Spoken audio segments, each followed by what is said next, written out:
नाथ नारायण वासुदेवा।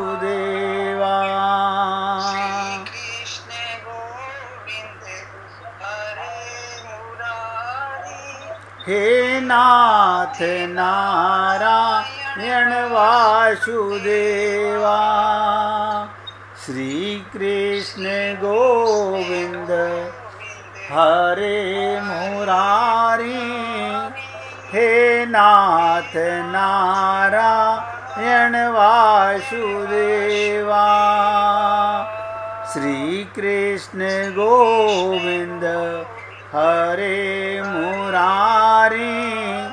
हे नाथ नारायण वासुदेवा।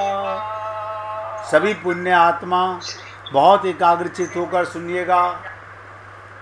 अपना स्पीकर बंद कर लीजिएगा और बहुत ध्यान से सुनिएगा। बुराई, किसी को भी बुरा समझने, किसी को बुरा मत समझो, किसी को भी बुरा समझे नहीं, बुरा चाहे नहीं और बुरा करें नहीं। ध्यान से सुनो, किसी को भी बुरा समझे नहीं, बुरा चाहे नहीं और बुरा करें नहीं। किसी को बुरा समझने से ये भी बुरा वो भी बुरा बन जाएगा और हमारे में भी बुराई आ जाएगी। कहते हैं ना, जब हम किसी में दोष देखने लगते हैं तो अपने अंदर दोष देखने का प्रमाण ही पक्का है, आप में बुराई है। कहा गया, बुरा जो देखन मैं गयो, बुरा न मिलियो कोई। जब मन खोजो आपनो, तो मुझसे बुरा न कोई। इसलिए पुण्य आत्माओं, कभी किसी में बुराई मत देखो। किसी को बुरा समझना अपने में बुराई को निमंत्रण देना है। अपने स्वरूप में बुराई नहीं है। बताओ, आत्मा में क्या बुराई है? आपको जो स्वरूप है चेतन, उसमें कोई बुराई नहीं है। बुराई स्थायी नहीं है, बुराई आगंतुक है। आपने शरीर माना, बस आ गई बुराई। सबसे बड़ी बुराई है अपने को देह मानना, और देह मानने से ही आपको दूसरे में बुराई नजर आती है। बुराई आती है, बुराई स्थायी नहीं है, असत है, झूठी है, बंधन कृत्रिम है। ध्यान दो, आपका और हमारा संसार में कोई बंधन नहीं है, लेकिन बंधन माना हुआ है। आप हम सब लोगों ने अपने को शरीर माना तो बंधन माना, और बंधन तो केवल एक, अगर संबंध परमात्मा से हो जाए तो सब में परमात्मा नजर आने लगे। बंधन कृत्रिम है, मुक्ति स्वतः सिद्ध है। किसी ने पूछा, हमारी मुक्ति कैसे होगी? मैंने, मुक्त तो तुम थे, मुक्त तो हो। आप बताओ, शरीर के साथ में युक्त तुम हुए या शरीर तुम्हारे साथ युक्त हुआ? शरीर ने तुम्हें कभी नहीं कहा मैं तुम्हारा हूं। किसने कहा तो मुझे बता दो। मकान ने कभी तुम्हें कहा कि मैं तुम्हारा हूं? जड़ वस्तुओं ने तुम्हें कहा कि हम तुम्हारी हैं? आपके घर की अलमारी ने, सोफे ने, आपकी कीमती ज्वेलरी ने, आपके नोटों के बंडल ने कभी नहीं कहा हम तुम्हारे हैं। कभी नहीं कहा। आप उन्हें अपना मानते हो। ये हमारी बुराई है। बहुत से लोग कहते हैं हमें मुक्ति मिल जाए। अरे मुक्त तो तुम हो, अपने को जान जाओ कि मैं कौन हूं तो मुक्त हो गए। अपने को नहीं जानते तो युक्त हो, माया में युक्त। बताओ, चेतन परमात्मा का अंश और जड़ वस्तुओं में युक्त है। मनुष्य केवल भला ही हो सकता है, भला तो हो सकता है, पर केवल बुरा कोई हो सकता ही नहीं। क्यों? उसे जिस दिन अपना पता चलेगा तो कोई बुराई नहीं है। बुराई देखने से बुराई के साथ संबंध जुड़ जाता है। जिस दिन तुमने अपने को देह माना, सबसे बड़ी बुराई आ गई। अब बुराई देखने की आदत पड़ गई। किसी को भी बुरा नहीं माने तो संसार की सेवा हो जाएगी। बुरा देखोगे तो वासुदेव सर्वम कैसे मानोगे, मुझे बताओ। भगवान राम ने रावण को भी बुरा नहीं माना, उसमें बुराई थी, रावण बुरा नहीं था, रावण में बुराई थी। और आप हम लोग सारा दिन वो बुरा है, वो बुरा है, वो भला है, वो बुरा है। इसका पक्का प्रमाण हम में सबसे ज्यादा बुराई है।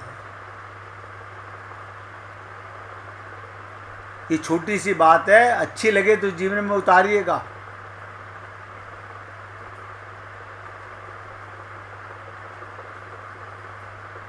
बासा मन ताजा करो। क्या बताओ? बासा मन, हाँ,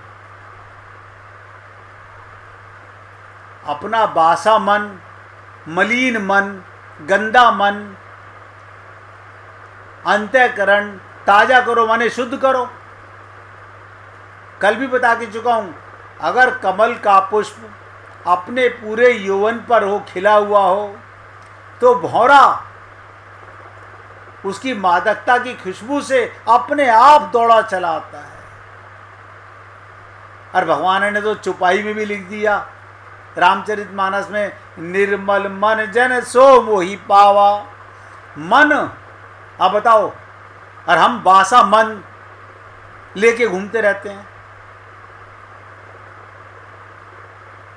हम अपने को शरीर मानेंगे तो मन बासा ही रहेगा, क्योंकि शरीर को अपना मानने से सारे संसार की वस्तुएं आपको अपनी नजर आती हैं, है नहीं कोई भी। अब बताओ, आकाश को अपना नहीं मानते, पृथ्वी को अपना नहीं मानते, नहीं मानते हैं हम जो प्लॉट खरीद लेते हैं उसे अपना मानते हैं, है नहीं तुम्हारा, मगर मानते हो। तुम चेतन और वो जड़।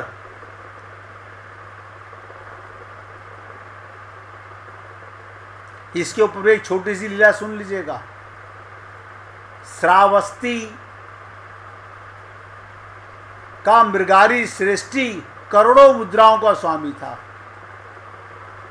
वो मन में मुद्रा ही गिनता रहता था। एक पैसे वाला सारा दिन,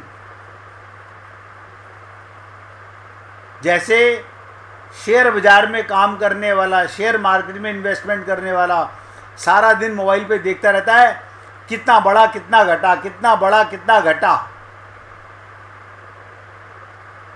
ऐसे ही करोड़ों मुद्राओं का स्वामी वो मन में मुद्राएं गिनता रहता था। उसे धन से ही मोह था, मुद्राएं उसका जीवन थी, उनमें ही उसके प्राण बसते थे। देखो कमाल की चीज, आज भी पैसा व्यापार करना पाप नहीं है, व्यापार भी भगवान का काम है, लेकिन अपनापन पाप है। उसके मुद्राओं में ही प्राण बसते थे, सोते जागते मुद्राओं का समूह ही उसे बुलाए रहता था। संसार में और भी सुख हैं, वो उसने कभी अनुभव ही नहीं किया। सारा दिन पैसा, हाय पैसा, हाय पैसा। एक दिन वो भोजन के लिए बैठा, ध्यान से सुनिएगा, एक दिन ऐसा व्यापारी पैसे वाला भोजन के लिए बैठा। पुत्र वधू ने प्रश्न किया,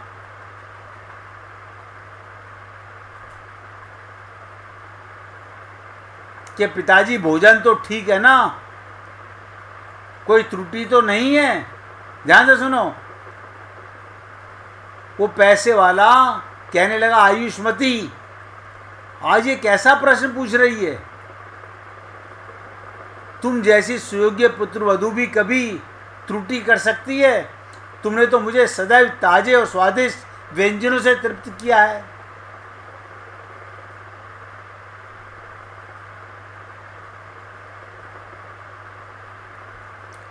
उसी समय विशाखा ने निश्वास छोड़ी, दृष्टि नीचे करके कहा,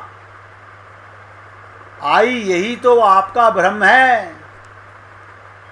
मैं आज तक सदैव आपको बासी भोजन खिलाती रही। देखो क्या कहा उसने, मैं सदा आपको बासी भोजन खिलाती रही, मेरी बड़ी इच्छा होती है आपको ताज़ा भोजन कराऊं, लेकिन आप इन मुद्रिकाओं के नशे में, सम्मोहन में आप पूर्ण अधिकार कर लिया इनके आपके ऊपर। बस पेट भरने के लिए भोजन करते हो, आपको ताजी बासी का पता नहीं, बस नोटों का पता कितने बढ़ रहे हैं। अगर ताज़ा खिलाऊं भी तो आपको सुख नहीं आएगा, आपका जीवन बासा हो गया है। और मैं क्या करूं? देखो, यानी परम धन राधे नाम अपार, धनवंता सोई जानिए, जा पे राम नाम धन होए। अभी आपको बता के चुका था, सबसे बड़ा बनिया कौन, वैश्य कौन? हनुमान जी। राम को ऋणी बना लिया। गोपियां सबसे बड़ी व्यापारी पैसे वाली, भगवान श्री कृष्ण को ऋणी बना लिया। तो बहू कह रही है आपको ताजा खिलाने का फायदा क्या, सारा दिन आप का मन बासा हो चुका है। उसे अपनी भूल पर बड़ा पश्चाताप हुआ और उसने भक्ति भावना स्वीकार की। ये भक्ति भावना यानी बड़ी मुश्किल में किसी गुरु की शरण में गया और आत्मज्ञान, सारा दिन माया माया माया। रामकृष्ण परमहंस को भी मुद्रिकाओं में बड़ा शौक था, तो उन्होंने क्या करा, एक हाथ में मिट्टी ली और एक हाथ में धन लिया और दोनों को उछालने लगे, ये भी मिट्टी ये भी मिट्टी। आप बताओ, अभी आपके सांस निकल गए, ये माया आपके किस काम की है? उस व्यापारी को जीवन की भूल पर बड़ा पश्चाताप हुआ और उसने भक्ति भावना स्वीकार की और धन का सम्मोहन त्याग कर, धन का सम्मोहन धर्म कर्म में रुचि लेने लगा। भौतिकता का आकर्षण प्राय मनुष्य को सदिच्छाओं और भावनाओं को समाप्त कर देता है। उस अवस्था में तुच्छ स्वार्थ के सिवाय जीवन में कुछ नहीं बचता। आप सोचो, यही तो मौका है आप हम लोगों का भगवत प्राप्ति करने का, लेकिन हम इसके अंदर वो काम करने में लगे हुए हैं जो आपके साथ जाएगा नहीं। जीवन यापन करने के लिए सबसे बड़ा धन कौन सा है? भगवान की कृपा का धन कौन सा? सांसों का धन। बताइए, कोई धन से सांस बढ़ा सकता हो तो मुझे बता दो। आपके पास करोड़ों अरबों खरबों रुपए हों, आप सांस उधार नहीं ला सकते। सांस निकल गए, ये धन क्या करोगे?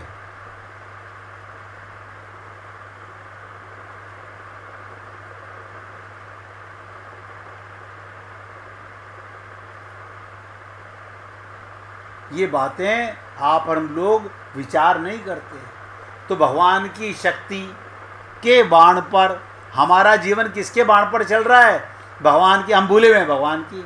हम क्या कहते हैं, हमारे पिताजी की कमाई पर चल रहा है, हमारे पति की कमाई पर चल रहा है, हमारे बेटे की कमाई पर चल रहा है। अच्छा जी,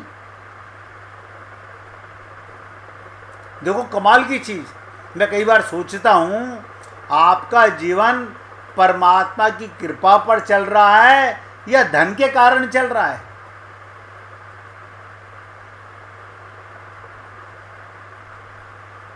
तो हनुमान जी बता रहे हैं, जब लोगों ने कहा ना कैसे बाण की तरह उड़े जा रहे हो, बोले तुम बाण तो तुम्हें दिख रहा है, बाण को चलाने वाला नहीं दिख रहा। आप हम लोगों को शरीर तो दिख रहा है। ध्यान से सुनो, इस शरीर में सांसों को चलाने वाला नहीं नजर आ रहा हम लोगों को।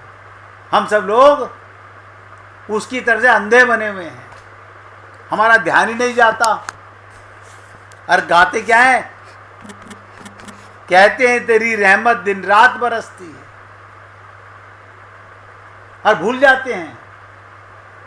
तो हनुमान जी ने कहा जितनी शक्ति से उन्होंने मुझे फेंक दिया, ये परमात्मा ने जो छोड़ दिया बाण चला करके, उतनी शक्ति से मैं चलता हुआ दिखाई देता हूँ। आप हम लोगों का किसकी शक्ति पर चल रहा है? अगर विश्वास हो सके तो कर लो, मैं कंपेल नहीं कर रहा हूँ, मैं तो बता रहा हूँ आपको।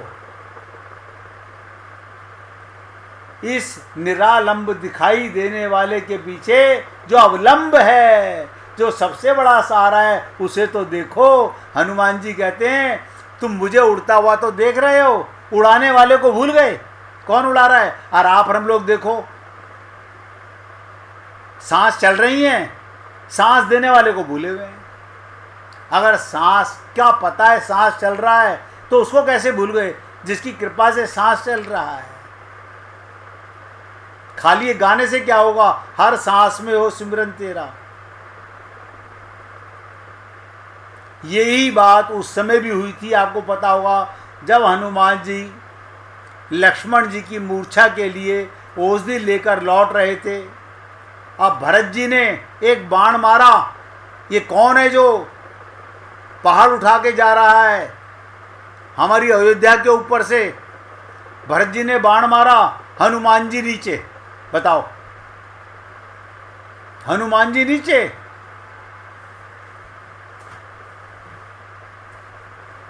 मूर्छित हो गए भरत जी के बाण से, और बाद में भरत जी ने उन्हें चैतन्य किया। भरत जी ने हनुमान जी के सामने प्रस्ताव किया, आप मेरे बाण पर बैठ जाइए, मैं आपको प्रभु के पास पहुंचा दूंगा।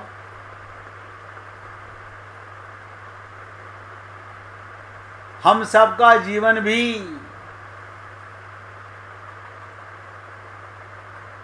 भगवान की कृपा पर चल रहा है, हम भूले हुए हैं, हम क्या करें? और आपने सुना होगा रामचरितमानस में, भरत जी ने बाण पर बिठा करके हनुमान जी को राम के पास पहुंचाया। क्या आप चिंता ना करें, ये किसका बाण था? भरत जी कौन है? सबसे बड़े संत हैं। अब संत की कृपा का बाण कब मिले? जब हमारी श्रद्धा विश्वास हो, पूर्ण श्रद्धा पूर्ण विश्वास।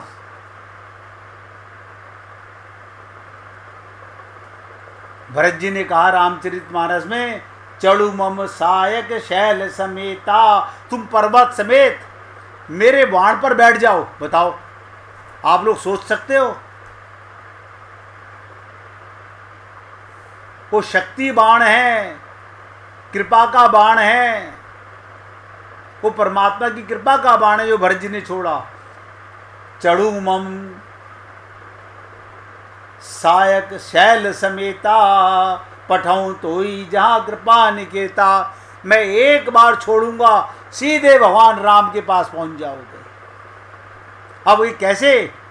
अब हनुमान जी कह सकते थे, अच्छा ये पर्वत समेत ये तुम्हारे छोटे से बाण पर बैठ जाऊं? ऐसे आप हम लोग अपने गुरु के प्रति कितनी श्रद्धा और विश्वास रख पाते हैं?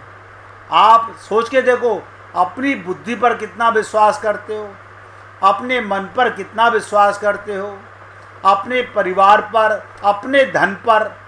ना परमात्मा की कृपा का भरोसा, ना गुरु की कृपा का, संत की कृपा का भरोसा।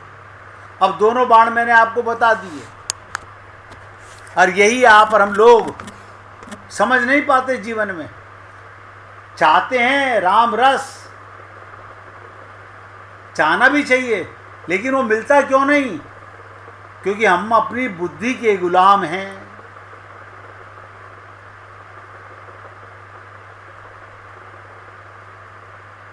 आज ही मैं अपने पुत्र वधू को बता रहा था कि बेटा ये बताओ, जब सो जाते हो तो सपना कौन देखता है? बोले मन देखता है। मैंने कहा ना, मन भी सो जाता है, इंद्रियां भी सो जाती हैं, बुद्धि जागती रहती है और बुद्धि नया मन बना लेती है। तो मैंने उसको एग्जाम्पल दे के बताया। मैंने कहा रात को मन, ये जो तुम्हारा शरीर का मन है वो तो सो गया, आपकी बुद्धि ने नया मन, नया परिवार, नया मकान, नई दुकान, नया महल, सब कुछ नया नया बना लिया और वो बुद्धि सपना देख रही है। और कुछ समय के बाद वो बुद्धि सो जाती है। आप और हम सब लोग सपना देखते हैं, आपको पता नहीं होगा, यह आपकी बुद्धि का कमाल है। शरीर सो गया, इंद्रियां सो गई, मन सो गया, बुद्धि जाग रही है, बुद्धि में विचार चल रहे हैं। अब बताओ, अपने आप नया मन बना लिया। एक आदमी मन बना के जंगल में पहुंच गया सपने में, वहाँ पर उसने अपने मन से एक शेर बना लिया। अब शेर का मन भी खुद ही बन गया, अपने आप बना लिया। शेर उसको खाने के लिए आया। देखो, और हम सपना देखते हाय मर गया, हाय मर गया, और जैसे ही जागते हो कोई सपना खत्म। यही बुद्धि का संसार के अंदर हमारा जो सपना है, एक रात का सपना वो बुद्धि बनाती है, और यहाँ संसार में हमारी बुद्धि ने ये सब जो अपनापन बना रखा है, ये भी एक सपना है। इसी को कहते हैं स्वप्न से संसार पर क्यों व्यर्थ मोहित हो रहे हो, हे अजन्मा अमर आत्मा क्यों परेशान हो रहे हो। 1 मिनट भगवान का कीर्तन करें, फिर आगे बढ़ेंगे। गोविंद गोविंद गोपाल